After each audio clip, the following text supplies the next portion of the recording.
पांडुरंग आपल्या विटेवर उभा कटेवर हात ठेवून म्हणायचा, बाई ग माझी फार इच्छा आहे तुझ्या पुढे यायची, पण तुझी प्रतिज्ञाच अशी आहे की माझी काही हिंमत होत नाही तुझ्या पुढे यायची. असा पती देवाच्या माध्यमातून विश्वदेव पूजत होती बरं का, भजत होती. त्यामुळे नवऱ्यावर रागवायची, भाळायची आणि सांभाळायची सुद्धा. आणि मग 15 दिवस झाले, आज निघाली भाकरी घेऊन. एका पाटीमध्ये भाकरी घेतली, त्याच्यावर असं कापड झाकलं, ठेचा घेतला, झुणका घेतला, तोंडाला अजिबात पाणी सुटू देऊ नका.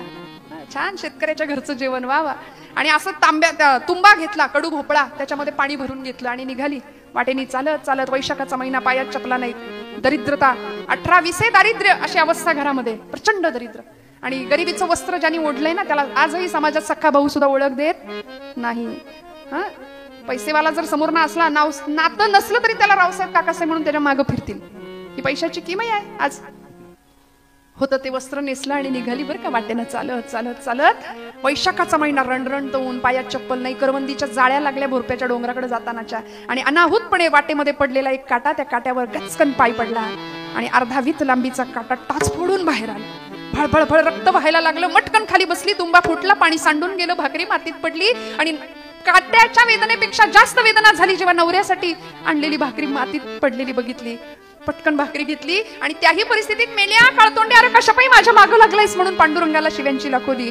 आणि त्या परिस्थितीत, त्याही अवस्थेत भगवंत म्हणतो, आली या आघात निवाराया. आला भगवंत पांडुरंग परमात्मा. वेश बदलला, विटेवरनं खाली उतरले, विचार केला आहे असाच तिच्या पुढे जाऊन उभा राहिलो तर आपलं काही खरं नाही म्हणले. म्हणून रूप बदललं, गुराख्याच्या पोराचं रूप घेतलं, काळा दोरा गळ्यात घातला, लंगोट लावली, घुंगराची काठी, कांबळं टाकलं पाठीवर, निघाले तिच्या मागे येऊन उभं राहिले.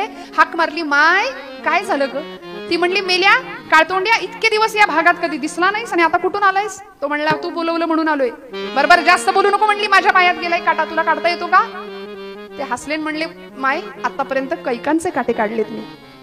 माझी हिस्ट्री जर वाचशील तर अशा अशांचे काटे काढलेत की त्यांची नावं पुसली इतिहासात न. बोल, काढू का तुझा मुडद्या? बघतो काय, काढ की काटा म्हणून पाय दिला आवलीने. आणि असा पाय घेतला, देव इच्छी रज चरणीची मागणी.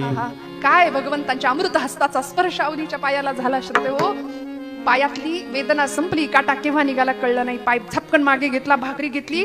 डोक्यात विचार आला, एकच भाकरी आहे, हे खाल्ल्याशिवाय राहणार नाही, ते दिल्याशिवाय राहणार नाही. येडं माहिती होतं स्वभाव. प्रार्थना करावी आई मंगळाईला. आणि आई मंगळाई म्हणजे साक्षात जगदंबा आदिशक्ती. ती विचार करते, चला आज हिच्या निमित्तानं का होईना आपल्या नवऱ्याला आपल्या हातचं जेवायला मिळतंय.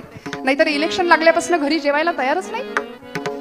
त्यामुळे तिने, आई मंगळाई म्हणजे आदिशक्ती, सगळी कृपा केली. अशा टम्म टरारा फुगलेल्या भाकऱ्या, ठेचा, झुणका, काय थाट होता. आली तुकोबरायांच्या समोर. तुकोबरायांना आवडीने घास भरवायला लागली. हो, अमृताचं भोजन त्या दिवशी करतायत सगळे. समोर आवली, इकडे तुकोबराय, इकडे अनेकांचा बाप असलेला पंढरीश पांडुरंग, इकडे मंगळाई म्हणजे आदिशक्ती रुक्मिणी माता. प्रत्येक जण एकमेकाला घास भरवतोय, मी नाही तू खा असं म्हणतोय. का? परमात्मा तृप्त होत होता.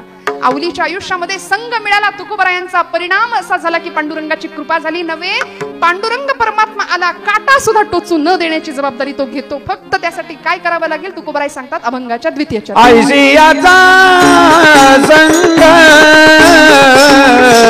देई नारायणा, आयसियाचा संग देई नारायणा, देई नारायणा.